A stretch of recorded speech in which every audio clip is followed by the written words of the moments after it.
இந்த ப்ராப்பர்ட்டியோட வேல்யூ 100 கோடி. வேணுங்கிறவங்க யாரு வேணாலும் கேட்கலாம். Reserve price அறிவிங்க. ஏலத்தொகை 100 கோடி.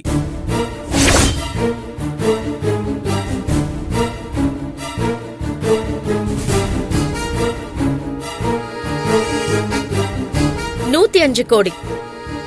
105 கோடி ஒரு தரம். 105 கோடி 2 தரம். 200 கோடி.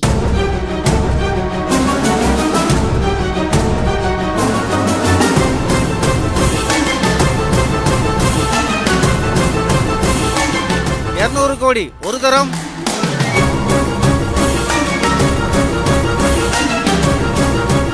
200 கோடி 2 தரம். 215 கோடி.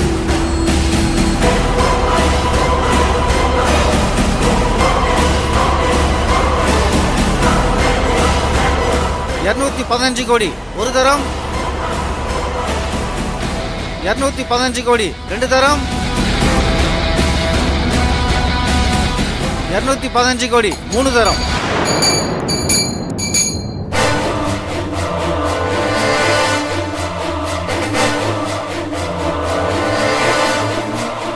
வெறும் 130 கோடி மதிப்புள்ள ஒரு ப்ராப்பர்ட்டிய 215 கோடிக்கு உங்களை வாங்க வச்சேன் பாத்தீங்களா? அதுதான் கயல். ஈகோல ஜெயிக்கிறோன்னு நினைச்சுக்கிட்டு இப்படி முக்கியமானதுல தோத்துட்டீங்களே.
நடந்துடவே கூடாது.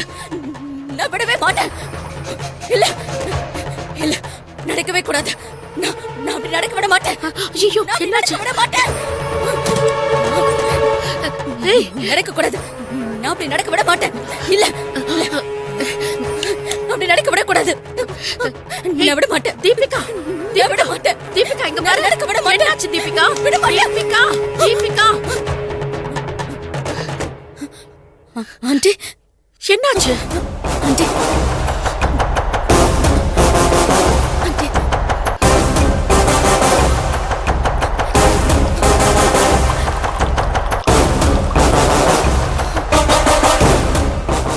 குடி குடி குடி குடிமா.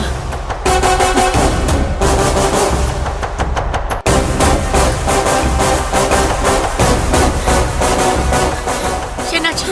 என்னாச்சு உனக்கு? என்ன நடக்க கூடாதுன்னு கத்திட்டு இருக்க? என்ன கெட்ட கனவு ஏதாவது கண்டியா?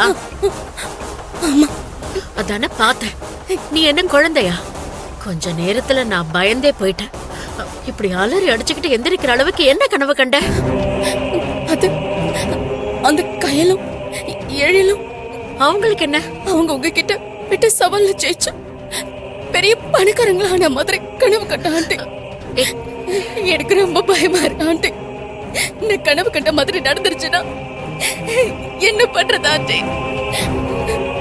நீங்க நினைக்கிற மாதிரி எழில உங்களுக்கு திரும்ப கிடைக்க மாட்டாரு. நான் நினைக்கிற மாதிரி என்னால உங்களுக்கு மருமகளாவும் ஆக முடியாது ஆண்டி. என்ன முட்டாள்தனமா யோசிச்சுட்டு இருக்க? கனவுல கண்டதெல்லாம் அப்படியே நடந்துருமா? பைத்தியக்காரத்தனமா பேசிட்டு இருக்காத. இப்படி எல்லாம் ஒரு விஷயம் நடக்கும்னு அவங்க கூட கனவு காண மாட்டாங்க. ஏன்னா அவங்களால என்ன ஜெயிக்க முடியாதுன்னு நல்லாவே தெரியும். அப்படி இருக்கும்போது நீயே இப்படி எல்லாம் யோசிக்கிற? இப்படி எல்லாம் கனவுல கூட நடக்கிறதுக்கு வாய்ப்பே இல்ல தீபிகா. இல்ல ஆண்டி, என்னால இந்த விஷயத்தை சாதாரணமா விட முடியல ஆண்டி. ஒருவேளை அப்படி நடந்துட்டா என்ன பண்றது ஆண்டி? ஏய் தீபிகா, உங்க அப்பா ஃபாரின் போயிருக்கிற காரணத்தினால உன்னை என் வீட்ல பாதுகாப்பா தங்க வச்சா நீ என்ன பயமுறுத்துற? இல்ல ஆண்டி, எனக்கு வடிவாண்டி சொன்னதான் ஞாபகத்துக்கு வருது. அவங்களுக்கு சின்னதா ஒரு அமௌண்ட் கிடைச்சிருக்கு. அதை வச்சு பெரிய ஆளா வந்துட்டாங்கன்னா? தீபிகா, ஏதாவது நடக்கிற விஷயமா யோசிக்கிறியா? ஏதோ அமௌண்ட் கிடைக்குமா, அத வச்சு சின்னதா பிசினஸ் ஆரம்பிப்பாங்களா, அதுல ஜெயிச்சு என்ன மீறி பெருசா வருவாங்களாம். இத சொன்ன ஒரு குழந்தை கூட நம்பாது. ஏய், இதெல்லாம் எந்த காலத்துல நடக்கிறது? இங்க பாரு, கோடீஸ்வரன் ஆகணும்னு எல்லாரும் ஆசைப்படலாம். ஆனா எல்லாராலையும் கோடீஸ்வரன் ஆக முடியாது. சிவசங்கரியோட பிள்ளையா இருக்கிற வரைக்கும் தான் எழிலால அப்படி ஒரு கோடீஸ்வர வாழ்க்கைய வாழ முடியும். என்னைக்கு அந்த கையிலுக்கு புருஷன் ஆனானோ அப்பவே கோடீஸ்வரன் ஆகிற தகுதிய அவன் இழந்துட்டான்.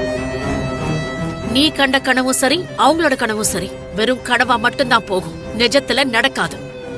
அப்படியும் ஒருவேளை அவங்க ஜெயிக்கிற நிலைமை வந்தா நான் அவங்கள ஜெயிக்க விட மாட்டேன். என் பிள்ளைக்காக நான் எது வேணாலும் செய்வேன். அவன் ஜெயிக்கிறதுக்காக என்ன வேணாலும் பண்ணுவேன். ஆனா அந்த கையில் கூட சேர்ந்துக்கிட்டு அவன் ஜெயிக்கணும்னு நினைச்சா அத நான் நடக்க விட மாட்டேன். இத பாரு, இப்போ உன் பயம் என்ன? அவங்களுக்கு கிடைக்க போற 10 லட்சத்தை வச்சு பெருசா வந்துருவாங்களோன்னு பயப்படுற அதானே? இப்படி நீ பயந்துட்டு இருந்தா அவங்கள தோக்கடிக்க முடியாது.